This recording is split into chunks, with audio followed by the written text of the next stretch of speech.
સદગુરુ વાક્યમ મોક્ષ મૂલમ ગુરુ કૃપા નામ સરીખો જગમાં કોઈ નથી જપ તપ તીર્થ ને યોગ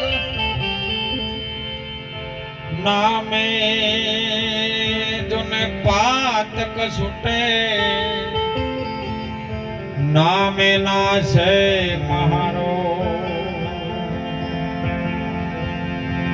माटे नाम लिया जेने सब लिया सकल शास्त्र का भेद नाम विना नर के गया पड पड चारो वेद कबीर के जब जगत में तू आयो जग हसाओ तू रोया करनी ऐसी कर चलो अरे तुम हसे जगरो ए जगत में आवी तमे શું શું કર્યું કેટલું પાપ કે પુણ્યનું બાથું ભર્યું યાદ રાખજો પ્રભુજી પ્રશ્ન તમને પૂછશે જવાબ આપવો પડશે તેદી કાંટાની માફક ખૂંચશે બોલો સદગુરુ ભગવાન કી જય આજની આ પાવન ભૂમિ સામઢી રાધુપુરા વાસમાં ભક્તરાજ રતનજી એમનો પરિવાર ચાર ધામની જે ભગવાનના નામની તીર્થ યાત્રા કરી આવો સુંદર યોગ આ ધરતી ઉપર આવીને કર્યો એમના સદગુરુ મહારાજના અધિષ્ઠાન પદની અંદર આપણે એમની છત્ર છાયામાં ભજન સત્સંગ ને ભોજનનો યોગ જેમના હૃદયની અંદર એક ઉર્મી જાગી કે મારે કંઈક જીવનમાં સદગુરુના ચરણમાં કરવું છે એટલે વ્યાસ ગાદીને દીપાવવા માટે એવા સદગુરુ એમના શંકરનાથ બાપુને બોલાવી એમની સત્ર સહાયમાં આપણે બધાને ભજનનો મોકો મળ્યો છે સુંદર સત્સંગની જે ધારા થઈ અમારે ખૂબ પૂજનીય વંદનીય અમૃતપુરી મહારાજ ચેહરપુરી મહારાજ પરબતરામ મહારાજ અનારામ મહારાજ ગિરનારી બાપુ બેમદાસ મહારાજ આગધડાથી વધારેલ મહારાજ નામી અનામી વધારેલા તમામ હરિગુરુ સંતો સૌના હૃદયમાં બિરાજમાન એક ચૈતન્ય મહાપ્રભુ શક્તિને એ પવિત્ર આત્માને હું નર મસ્તક આપને વંદન કરું છું રતન સાગરમાં રતન નિપજે ને મહાસાગરમાં મોતી જો નામ છે ને એવું આવ્યું છે રતન હોય ને એ રતન નિપજે જ થાય અને મહાપુરુષોની જે વાત આપણા હૃદય સુધી આવી જે શ્રવણ ઇન્દ્રિયથી આપણે હોભળી એક છોટો કદાચ હજારો મણ દૂધ ભેળું કરો પણ એને જમાવવા માટે હજારો મણ છાશની જરૂર નથી મહારાજ કેમ કે કબીર સાહેબ સ્નાન કરવા માટે જતા હતા ને એક દેવ ચકલી આવી પેલી કાળી ડેપી આવે ને એ અને આવીને કબીર સાહેબ જોડે નાચવા માંડી એટલે કબીર કે આ કદી ને આવું કૌતુક કેમ જોયું મેં અને ચકલીની અંદરથી વાચા ઉત્પન્ન થઈ કે કબીર સાહેબ તમે સ્નાન કરવા માટે આયા છો કે આ તો જલ્દી સ્નાન કરો ને કે ગંગામાંથી જેટલું પાણી જાય એટલું બધું હું પી જાય સંત બહુ દયાળુ હોય સંત બહુ સમજુ હોય તરત દેવ ચકલી કીધું એમ કે તાર પીવું હતા કે પેલું તું પી દે સ્નાન હું પછી કરીશ એમાં શું થાય દેવ ચકલીએ અંદર ગંગામાં ચોચ બોળીને ખાલી ઓમ કરીને એક ટીપું પીધું અને તરત જ કહી દીધું હા શાંતિ છેટી જતી રહી કબીર સાહેબ કે તું તો ગંગા પીવા ગયા કે ભાઈ મારા માટે આટલું ઘણું છે આખો દરિયો ડોળે મારે જો મેળ આવે समझवान को शैल है वन समझ को धोखा राम रहीम दोनों एक है चाहे चावल कहो या चोखा खूब सुंदर सत्संग तारा चाली साहेबो એટલે મહાપુરુષો કહે છે કે જાગો બસ જાગવાનું उठ मुसाफिर घोर भयो अब काहे को तू सोवत है जो सोवत है वो खोवत है और जागत सो पावत है जागी जाजे अब महापुरुषोनी वातમાં જે જાગી ગયા જાગે કોણ કે જેની લક્ષાર્થી છૂટતા બને સદગુરુના વચન ઉપર જેનો પ્રાણ ચાલતો હોય સાહેબ અને પ્રાણની અંદર એવી ચોટ લાગી જાય હૃદય કમળની અંદર જ્યારે દ્વાર ખુલે ને તો સુરતા એ ઠેરાઈ જાય સાહેબ અને એ જ લક્ષારેથી બને હો નકે 24 કલાક ગાયના વચળમાં ઈતળીઓ ચોટે રહી તો દૂધ તો ના પાડે મહારાજ ખૂબ જાગવા જેવું છે સમય બહુ સારો છે અને સારા સમયની અંદર પરમાત્માએ આપણને ખૂબ બાપજી ગિરનારી બાપુએ કીધું છે કે મોણોનો અવતાર મળ્યો ને એની પહેલા તો પ્રારબ્ધના લેખ લખાઈ ગયા હતા સુખ દુઃખ તમે ઘટમાં કદી નો લાવ્યા તો ઘટના સાથે ઘડિયા ટાળ્યા ઈ કોઈના ની ટળી તો રઘુનાથ ના જડિયા નળ રાજા સરખો રાજીયો જેને દમયંતી રાણી અડધે વસ્ત્રે વનમાં ભમ્યા તોય નતું મળ્યું અન કે કોણી એક સમયનો નળ રાજા અને એના ઘરે દમયંતી રાણી સાહેબ નળ રાજા એવો ધર્મ પરાક્રમી રાજા એનું રાજ ચાલે કદાચ સવારે ઉઠીને દર્શને તે જાય અને જો કદાચ સમય શું કરે મહારાજ સમય આ તો ભલન નચાઈ નાખે છે અને સવારે નીકળે દર્શનાથી જો ભૂલથી કદાચ પગમાં મકોડો કીડી આવી જાય ને અને જો કદાચ કીડી મકોડો મરી જાય ને તો આખો દિવસનો ઉપવાસ કરતો નળ રાજા પણ સમય બન્યું સાહેબ સમય એવો બની ગયો અને એવી પરિસ્થિતિ આવી જ્યારે વનમાં ભગવાન થયું ને વસ્ત્ર ન મળે અન્ન ન મળે અને ત્યારે આપણે ઇતિહાસમાં કથામાં જોયું કે જ્યારે સરોવરના કોઠે જઈને જઠરા અગ્નિમાં ભૂખ લાગી ને એટલે સાહેબ એ સરોવરમાંથી કાઢીને માછલા ખાતો અને એમાં એની સતી ના આલે ને દમયંતી ને એટલે એના હાથમાં બદમતી એવી તે સજીવન થઈ જાય એટલે બે ક્રોધ માન થયા સમય બલવાન હે નહીં પુરુષ બલવાન કાબે અર્જુન ને લૂંટ્યો ને એ જ ધનુષ નહીં આ સમય હારો છે ને એમાં ભજન કરી લેજો મહાપુરુષોનું કેવું એવું છે પછી કરશું એ બધી વાયદાની વાતો છે અને વાયદાની બજારમાં કોદાડો નફો ના થાય લાભે ના થાય તાત્કાલિક જીરું પાચ્યું ભાવ ચાલુ હોય ને મહારાજ વેચી માણું પર કોથળા પડ્યા ન રાખવા ને બારદનનો કોઈ ભાવ નહીં આવે એ તો મને પેલો માલ છે એટલી ગળા એમાં પોચ ભૂતોના શરીરમાં સુંદર મહારાજે વાત કરી કે પાંડવો અને કૌરવો સોગઠે રમતા હતા સોગઠેવો પોત તત્વન છઠ્ઠો પ્રાણ આ સોનો જો ગઠ્ઠો જમે ને એમાં જો ભગવાન કૃષ્ણને લાઈન બેહારો ને તો તમે બાજી જીતી જો ને કે કૌરવો મોમો જીતી જાય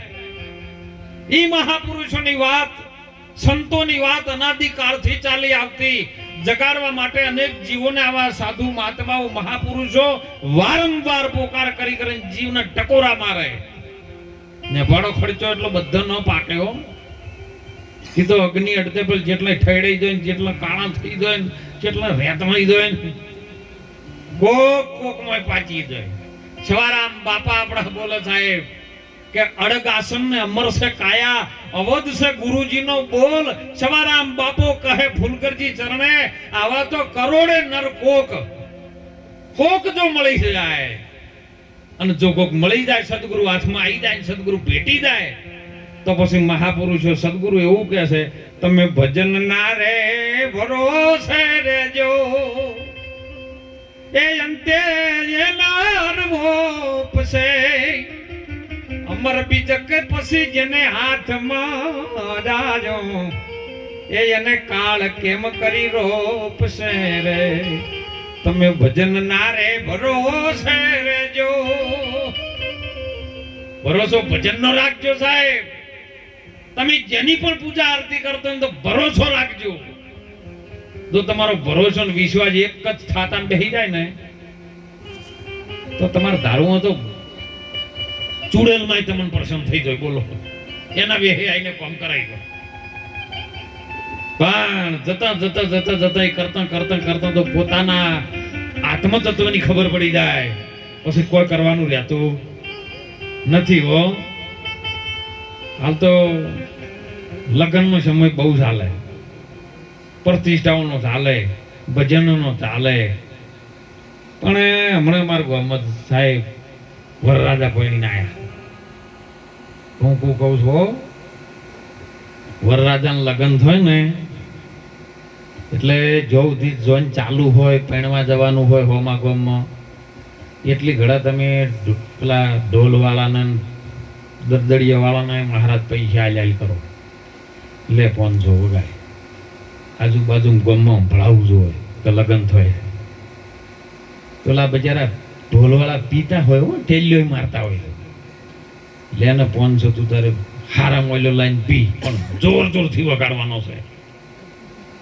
વગાડતા વગાડતા હોમા ગોમ જોઈ, હોમા ગમે જઈને જોજો હોમા ગમના ઢોલવાળા આવે પાછા ના પડતા, લ્યો 500 બીજા વગાડો તમે તાર વગાડો. પેલા વગાડ વગાડ કરે પછી જોઈન પૈણી વળતે શેમાડિયું કરે. શેમાડો આવ્યો ભગવાનજી અને પછી ઢોલવાળાને કદી 500 રૂપિયા આલ્યા તમે તે લે લે હવે વગાડી જોર જોરથી. ના, ખબર પડી ગઈ કે હવે જે માટે જતા હતા ની આવી ગયું. પછી આખી જોઈન ફીકી પડી જાય. એમ ગુરુ મહારાજનો જ્યારે વચન સમજાય ને ત્યારે તમને બધું ફીકું સમજાઈ જાય. એના માટે સદગુરુના વચન ઉપર ખૂબ ભાવ રાખો સાહેબ, લક્ષ્ય રાખો. આ વિશ્વમાં મહાપુરુષો સંતો કહે છે કે સંત સગા એક ગુરુ સગા, એક સગો છે રામ. તુલસી કહ્યા જીવને બસ તઈનો ઠોમ છે વિશ્રામ. બીજે જો ઠરવાનું ઠેકાણું નથી. ખૂબ સુંદર મહાપુરુષે વાત કરી છે સાહેબ. જ્યારે લંકાના રણાગઢની અંદર હનુમાનજીને મોકલ્યા, હનુમાનજી સમાચાર લઈને આયા. ઘણી વખત મહારાજ આવા પ્રશ્નો ઉભા થાય છે. શાસ્ત્ર આપણું શું છે, રામાયણ શું છે, ગ્રંથો શું છે, એમાં પ્રશ્નો ઉભા થાય છે કે તમે જે વખત રામ પુલ બોધતા હતા વાનર સેના લઈને, અને એ વખતે બધા વાનરોની મદદ લીધી, રામ નામના પથરા તેઓ પણ મૂક્યા અને પુલ બન્યો, તો હનુમાન વગર પુલે જતો રહ્યો. તો હનુમાન તો વગર પુલે ગયો, પણ એની પહેલા સીતાજીનો તારે જનક રાજાના તો સ્વયંવર રચાણો. રાજા જનક ઘેરે મોંડવો સાહેલડી, રાજા રે જનક ઘેરે મોંડવો. જો એ મોંડવો રચ્યો હતો ને, અને ત્યો કણ આયા મોટા મોટા ભૂપ. એ વખત રાજા રાવણ ને કુંભકર્ણ બધા આયા હતા. તો આ કઈ જગ્યાએ થઈને આયા હતા? પુલ તો નતો, પણ એના માટે પુષ્પક વિમાન હતું રાવણ પાસે, એવું કે છે.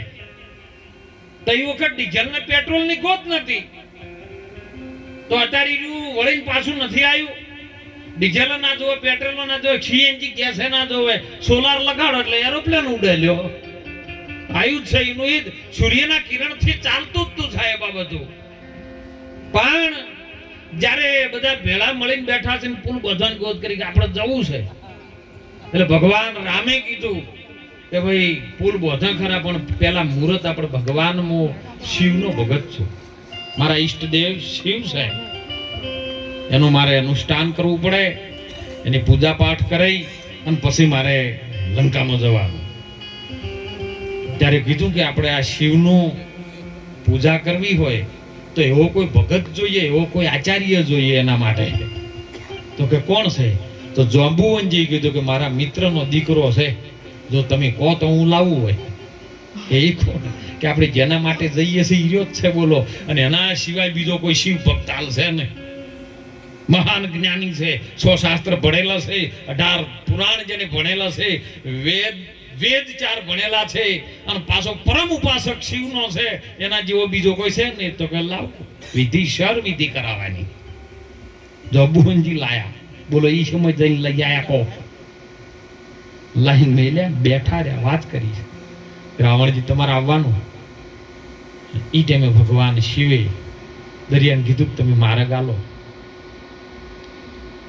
દરિયાદેવ એક દેવ પ્રસન્ન ન થયા, 2 દિવસ ન થયા, 3 દિવસ ન થયા ને એટલે લક્ષ્મણજીએ કીધું જો ચેટલે વળીને આવ્યું છે આવો રોમનું બોલેલું છે, મારું નહીં. 3 દાડા પ્રણામ કર્યા, પૂજા કરી, પણ દરિયાદેવ જરાય માગ નતા હાલતા ને એટલે લક્ષ્મણજી શેષા અવતાર હતા ને એમને કીધું કે આપણે બ્રહ્માસ્ત્ર ઉઠાવો, કોણે શોષી નાખો, બંધ કરી દો. તમે તો ભગવાન નારાયણ છો, તમે દારોય કરી શકો છો, ઉઠાવો. કોણ આ દરિયાને આપણે કગરવાન આવતું નથી. અને જે વખત ભગવાન રાઘવેન્દ્ર સરકાર રામે બોન ઉઠાવ્યું બ્રહ્માસ્ત્ર, અને દરિયાદેવ જો કોણ પ્રસન્ન થયા, હે પ્રભુ આવું ન કરતા ને કે મારા દરિયામાં અસંખ્ય જીવો છે અને બ્રહ્માસ્ત્ર થવાથી અસંખ્ય પ્રકૃતિને નુકસાન થાય, માટે આવું ન કરો. તો કે મને રસ્તો આલો. પણ હવે બોણ તીરમાં ઉઠાવી છે, તીર છોડ્યા ટાળો છૂટકો નથી. કે શું કરું આ બોણ હવે કઈ જગ્યાએ મારું? પશ્ચિમ ધરામ મારો. કે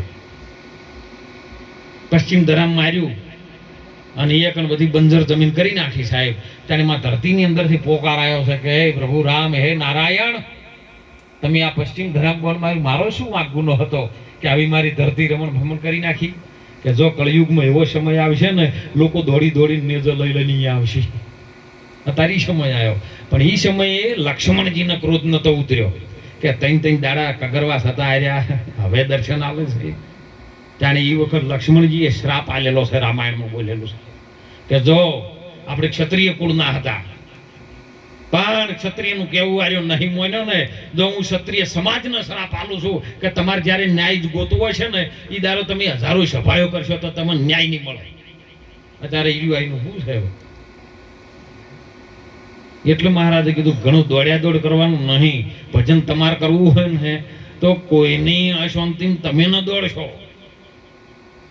સદારામ બાપા પણ ન કહેતા, અરે તાળી પાડો તો મારા રામની રે, બીજી તાળી ના હોય તો. તાળી એટલે હાથોથી પાડી એરી નહીં હો, પાછી તાળીની ભૂમિકા બીજી છે. એક તાળી હાથોથી 2 હાથ ભેગા થાય એટલે પડે, બીજી તાળી તમારો જીભ ને હોઠ 2 ભેળા થાય ને ત્યારે પડે, અને ત્રીજી જે તાળી પડે છે ને એ મહાપુરુષો કહે છે કે તમારો શ્વાસ ઓહમ ને સોહમ 2 સમાય અને મૂળ ઘરની અંદર જ્યારે ટકરાય ને ઈ તાળીને તમે જો ધોન લગાવો તો તમારું મન સુધરે. ને કે બાપુ આવું સત્સંગ 18 દાડા કરો ને તો મન સુધરે એવું નથી. અને મન એ લગાવવાનું છે, કારણ કે એથી પ્રાણમાંથી ઊભું થયેલું મન સદગુરુ મહારાજ મનને વશ કરી અને મનને પ્રાણમાં લગાવે તોય હોય કણ ભજન કર તો તારું કલ્યાણ થાય. પણ આપણે હાથને ઓમ મેલ્યા, મોઢાનો ઓમ મેલ્યું, ઓખોને બહાર મેલીને જીભને બીજી ચર્ચામાં મૂકી છે, કોણને હોપડવા બીજી ચર્ચામાં મોકલ્યો છે. આ મનને ચો ઠેકાણો પડવા દેતા. અને એટલા માટે સંતો પોકાર કરી કરીને કહે છે કે તમે આ સમયમાં જાગો. જાગી જાય નર ભય પદને પામ્યા, હું ગેલે જન્મ ગુમાયા. કહે કબીર સુનો શૂન્યમાં જેને સાધ્યું ને, શૂન્યમાં સાધ્યું, કોઈ સાધુનો ઠપકો નથી આવ્યો.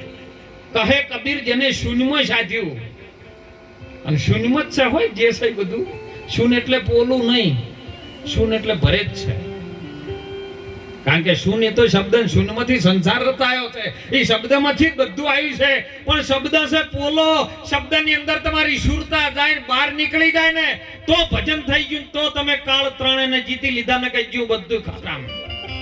અને એટલે મહાપુરુષો જાગીને વારંવાર પોકાર કરીને કહે છે કે આ સમય જાગવા માટેનો આવ્યો છે. ઓમાં જાગી જાય તો મનુષ્ય જાગે ને કે બીજું કોઈ જાગે એવું. 1000 લીટર દૂધ કરતી પણ ભેંસો ગાયો રામ નામ ન બોલી શકે, એ જાગી ન શકે. પણ મનુષ્ય જાગી જાય. જો કદાચ હમણાં સુંદર વાણીમાં પણ રજૂઆત આવી હતી કે તમે માતા પિતાની સેવા કરજો, જોજે તારી જનેતાનું દૂધ લજવાય ના, જોજે જોજે આ માનવનો રંગ જાય ના. આ રંગ ચડ્યો છે ને સાહેબ, એ માનવતાનો તો ચડી જાય ને તો તમારો કડીએ ભૂહાયો નથી. મહાપુરુષો સંતો કહે છે તમે મા બાપની સેવા કરજો. આપણે કૈડા દાદા હોતા ને એટલે એના બાપા કા, મને સંતોને પણ અમે બાપા કહીએ છીએ. બા અને પા 2 શબ્દ જ છે, બા અને પા. બા કહેતા બારવો ના થાય અને પા કહેતા રૂપિયાનો ચોથો ભાગ પા થાય. આપણા જૂના ભણતરમાં આવતું મહારાજ. રૂપિયાના ચોથા ભાગના પા કહેવાય, પણ બા ને પા બે ભેળું મળી જાય ને તો બાપા થાય. એમ નામ, રૂપ અને ગુણ એ ત્રણ ભાગમાં 12માં વેસાયેલું છે.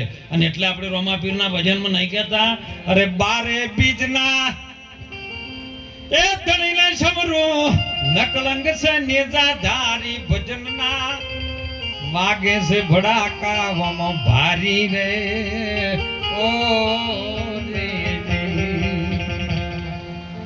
ધ્રુવ રાજાને મજા વિચળ પદવી આપીને પ્રહલાદ ને લીધો છે ઉગારી રે.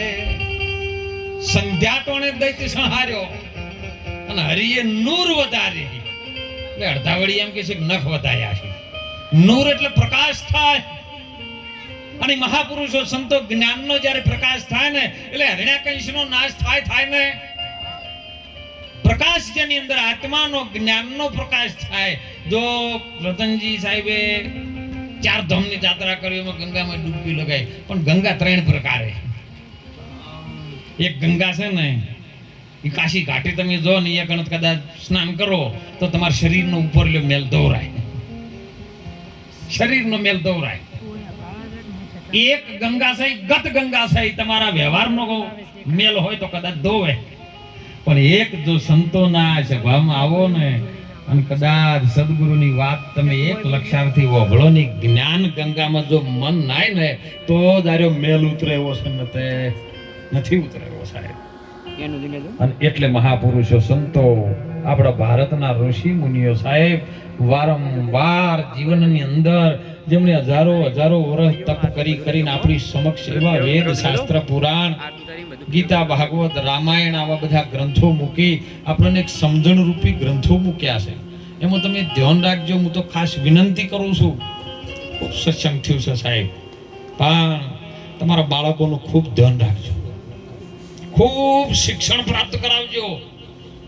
અને એકલું શિક્ષણ પણ નહીં, જો સંસ્કાર નહીં હોય ને તો શિક્ષણ કોઈ કોમનું.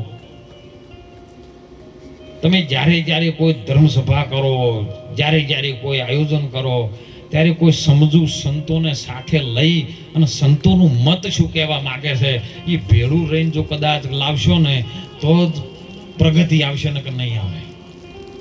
ને કે જેને તમે ઇતિહાસ જોજો સાહેબ કે જેને સંસ્કાર નથી ને એકલું ભણાય, એકલું રૂપિયાની પાછળ દોટ મૂકીને ઝૂંપડીમાં ઘણા માણસો આનંદમાં છે ને મહેલોમાં ઘણા રોઈ રહ્યા છે. ખૂબ જાગજો. સંસ્કાર નહીં હોય તો બધું જતું રહે. કૌરવ પાસે બધું હતું. સમ્રાટ રાજા કેવરો હતો દુર્યોધન, પણ એની પાસે સંસ્કાર નતો. કારણ કે એક ભૂલ કરીને એટલે પેલો ધૃતરાષ્ટ્ર બોલ્યો નતો. જ્યારે લાડવામાં ઝેર ભેળવ્યું અને પાંડવોને ખવડાવવામાં આવ્યું ને અને ખબર હતી કે મારા દીકરા દુર્યોધને કર્યું છે, પણ એ પુત્રના મોહમાં અંધો બન્યો હતો ને એટલે એના દીકરાને કશું ન કરી શક્યો. જો એના જ હાથે એના સમક્ષ, કારણ કે એ તો જોઈ નતો શકતો, પણ એનો જ કૌરવનો નાશ બોલી ગયો સાહેબ. કેમ કે જેના હમો પરમાત્મા ઉભો હોય, જે પરમાત્માના શરણે હોય ને એનો કદી વાળો કો થાય એવો નથી. તમે થોડું ઘણું કરજો પણ ભજન કરજો. સદારામ બાપા આપણા એક જ ટૂંકમાં કહેતા થોડું કરજો પણ ઠીક કરજો. છોડજો વિચારો ગોમના, જો સાચી છે ભાવના તો પૂર્ણ થશે. તમારા માટે છે બધું સાહેબ. આ સંતોનું તો રાત દિવસ ભજન તમે સત્સંગ કરો કે ન કરો એમને ભજન થઈ ગયું સાહેબ, પણ એની અંતર આત્મા બળે છે. હે પર દુખે જેનો આત્મા દુખે. કઈ કહેવાના ચોપડે નામ સડતા.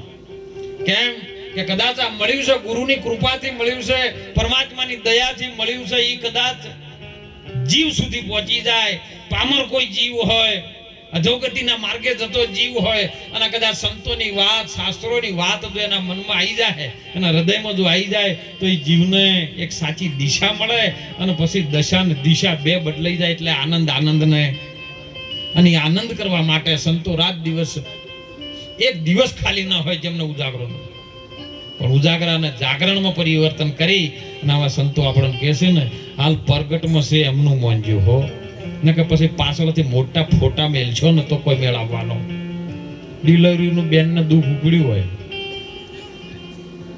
અને હોય છે હું તો કહું ડીસામાં સારો ડોક્ટર હોય મહારાજ, પણ કદાચ ડોક્ટર મરી ગયો ભગવાનજી અને બહુ ગ્રેજ્યુએટ ડોક્ટર હતો, પણ હવે હોય છે દીકરીને દુઃખ ઉપડ્યું છે શું આવડ્યું, અને કદાચ એ લઈ જઈને મોટો ફોટો હોય દવાખાનામાં એનો ડોક્ટરનો, અને હવે એ પહોંચે કરે બચી કરીને કાંક ડિલિવરી કરાવજો ફોટો કરાવશે. તમારે પાસે જેમ કરવું એમ કરજો. પ્રગટ હશે ને જાગતો બેઠો હશે ને એ અમારે પ્રગટ છે. ઓમની પાસે તમારો ઉદ્ધાર છે. ઓમની વાતોને ખૂબ ગહનથી મોંજો સાહેબ, નહીતર દોડ્યા દોડ કરશો તો મેળ પડવાનો. સાચું જો સ્વરૂપનું જ્ઞાન કરવું હોય તો આવા મહાપુરુષોના ચરણમાં એ વાત પડી છે સાહેબ. અને વાત આપણે તન મન ધન આપી સદગુરુના ચરણમાં શીશ સમર્પિત કરી અને વળતે આપણને નામ ગુરુ મહારાજ આપે છે. એ નામ જો આપણે સ્મરણ કરે ને, કળિયુગ કેવલ નામ આધારા સમરી લે નર ઉતરી જાય ભાવ ભારા. કેવલ એટલું બધું તપ કરવાની જરૂર નથી, જપ કરવાની જરૂર નથી, તીર્થ વ્રત બધું કોઈ કરવાની જરૂર નથી, પણ જો નામ સ્મરણ કરો ને તો એક ઘડીકની અંદર તમે પલમાં પીર થઈ જાય એવી વાત છે સાહેબ. ટૂંકો એક દ્રષ્ટાંત કે વાણી વિરામ કરું, કારણ કે બધા સંતોનો સત્સંગ આપણને ખૂબ હૃદયમાં ઉતર્યો છે. શિયાળની મીટિંગ ભેળી હતી, શિયાળની, અને શિયાળિયું બહુ બુદ્ધિશાળી હોય પાછું પ્રાણીઓમાં. એટલે સિંહ રોજ શિકાર કરે. કોઈક દાડો ભેંસ મારી નાખે, કોઈ દાડો ગાય મારી નાખે, કોઈ દાડો હરણ મારે, કોઈ દાડો સસલું મારે, કોઈ દાડો શિયાળ મારે. એટલે શિયાળીએ યુક્તિ કરી કે મારું બેટું રોજ આ સિંહ આવીને ઝાપટ મારે, એને ખાવું હોય 5 કિલો નાખી હોમણની ભેંસ મારી નાખે, બીજું બધું જ પડ્યું રહે ને. આપણા સાલે ને બધા એક ધોલ્યા. એટલે શિયાળીએ બધાને એક કર્યા એક દાડો, અને એમાં ગધાડો આવ્યો. ગધાડો કે જેમ ભેળું કર્યું બધું કે આ રોજ આવ્યો ઝાપટ મારીને જે આવે સિંહ રાજા કરીને જતો રહે, તો જંગલનો રાજા છે. એટલે જેમ કે એમ શું ચાલે, આપણે કોઈક સમાજવાળા થઈને ભેળું કરો. બધી સમાજ પ્રાણીઓ ભેળી થઈને શિયાળીએ નિર્ણય કર્યો, કેમ કરો આપણી સમાજ તો ભેળી થી પણ પ્રમુખ કને બનાવો. નજર ગધાડા પર પડી. શિયાળ કે ગધાડાને રાખો તાને પ્રમુખ, આપણે સિંહ પાણી દઈએ ને બધાને વાત કરીએ. એટલે આર્યું શિયાળિયું થઈને સિંહને મોલ્યાદાર કહી આવેલું કાલ બધી હું સમાજ લઈને આવું છું, પણ તમે શાંતિ રાખજો, ડાયરેક્ટ તડાપ ના મારતા. પણ હવે પેલા દરેકની ભૂખ લાગેલી મહારાજ, બધું પેલો ગધાડાને પ્રમુખ બનાવવા છે નતું, એટલે ગધાડાને લઈ ગયા. એટલે ગધાડો નજીક આવીને ઉભો રહ્યો ને, એટલે સિંહને ભૂખ લાગીને ના તો દોડે ને તમે પંજો છોડ્યો, નાક આવી ગયું હાથમાં, ગધાડો દોડ્યો ભાઈ કે મારો ગોટો આ તો શિયાળીઓ મને ઠજી નો લાયો હે. રાડ પાડતો ગધાડો નાહી ગયો. શિયાળીએ સિંહને કહેવા માંડ્યો ભલા મોણે હું નેટ લાવ્યો તો હોય, અને તમે ડાયરેક્ટ તડાપ મારી દીધી અમને, ઘણી વાર બેહવા તો દેવો તો. ગધાડો નાખ્યો પણ કે હવે તો જોઈ ગયો, હવે હાથમાં ના આવે છે નો આવે. શિયાળ કે કોઈ ચિંતા કરશો હું ફેર લાવું છીએ. કે જેવી રીત નહીં કે તમારે કોઈ જોવાનું નહીં, પણ તમારે અમારા નિયમમાં રહેવાનું. સિંહ કે રહીશ. શિયાળ પહોંચ્યું, ગધાડાને પાસે ફેર મળ્યું કે ભલા મોણા શું તમે તો આવતા પેલા ઉભા છે, તમને સન્માન કરવા ઉભા છે. તમે આવતા તમને પ્રમુખ બનાવે, કોઈ જમતમ પ્રમુખ બનાવે, આમ ચાદર કી દીકરી પડે, તિલક કરવું પડે, એટલે એ ઉભા થઈને તમને તિલક કરવા આવતા હતા, અને તમે ડાયરેક્ટ નાખ્યા અહીંયાથી હડો હડો કે એમ છે. એવી વાત છે. પેલા નાક નતું તોય પેલો પાછો ગયો, કેમ કે નાક તો તોડાઈ ગયો તો આવ્યો, તોય પેલો પાછો ગયો ને ફેર પાછો સિંહ પાડ આવ્યો. આ એક બેઠા શિયાળી પાછું કબજત કરી ગઈ આવે એટલે બેહવા દેવાનો, શાંતિથી પાણી પાવાનું, પછી મારજો, મોરથી ન મારી નાખતા. બેહાર્યા ને પછી આ ઘડી વાર વાતે વાળ્યા અને સિંહે દોઢ મારી ગધાડાને પડતા કર્યા, પૂરા કઈ નાખ્યા ગધાડાને. એટલે પેલી તડપ મારીને એટલે સિંહને થોડીક તરસ લાગી કે હું હાથ પગનું મોઢું ધોઈને આવું, એટલે ગળાવાની વાર રાખી બીજું કોઈ આવીને ખાઈ ના જાય. શિયાળિયું બાજુમાં બેઠું હતું. સિંહ જો હાથ પગનું મોટું ધોવા, પેલો મારે આપણે નાક ને કોન ને બધું ખાઈ ગયું કે આ તો હા સિંહ તો ખાઈ જાય, આપણે ના લે તો જેટલું આવ્યું એટલું આપણે વચમાં ખાઈ ગયો ને રૂ નાક ને કોણ ખાઈ ગયો સાહેબ. સિંહ મોટું મોટું ધોઈને હાથ પગ ધોઈને આવ્યો ને એટલે પેલા આમ તાચો કે મારું નાક ને કોણ ચમ નહીં જવાનું કથાડા કે નાક ને કોણ હોત તો આવ્યો આવો તો ચોક જો ને શિયાળી વાતો ઓભળી ઓભળી દોડેમ દોડ ન કરતા. નાક ને કોણ ના હોય દોડેમ દોડ જાય. ખૂબ જાગજો, સમાજને સપોર્ટ આલજો, ના નથી પણ સાચી દિશામાં તમને લઈ જાય એના પાછળ જજો. ખૂબ જીવનમાં માણસનો અવતાર મળ્યો છે ને તો કંઈક જીવનમાં આવ્યા છો તો કલ્યાણ કરી લેજો. કોઈનું ના કરો કોઈ નહીં, પણ તમારું જાતે તમે કરજો. તારી આત્માને ઓળખ્યા વિના લક્ષ્ય હરાય છે નહીં મટાય. બીજાનું નહીં, આપણે બોલ કરીને આવ્યા છો તો આપણું કલ્યાણ થઈ જાય, પણ સંતોની વાત માનો ને તો હજારો જીવોનું કલ્યાણ થઈ જાય. એટલે આજનો અવસર, આજનો યોગ, મહાપુરુષોની સત્ર છાયામાં આપણો દર્શન પ્રસન્નનો લાભ આપ્યો એ બદલ પરિવારને ખૂબ સંતોના આશીર્વાદ ઉતરે, અવારનવાર જીવનની અંદર સારી પ્રગતિ આવે, હર કોઈ જીવ ઉપર સંતોની અમી દ્રષ્ટિ રહે, દેવી દેવતાઓની કૃપા રહે એવા અંતરના ભાવ સાથે આપ સૌ સંતો, ભક્તો, મહાપુરુષો મારી ભારતની નારી શક્તિઓના ચરણોમાં વંદન કરી વાણીને વિરામ કરો. બોલો સદારામ બાપાનો જય.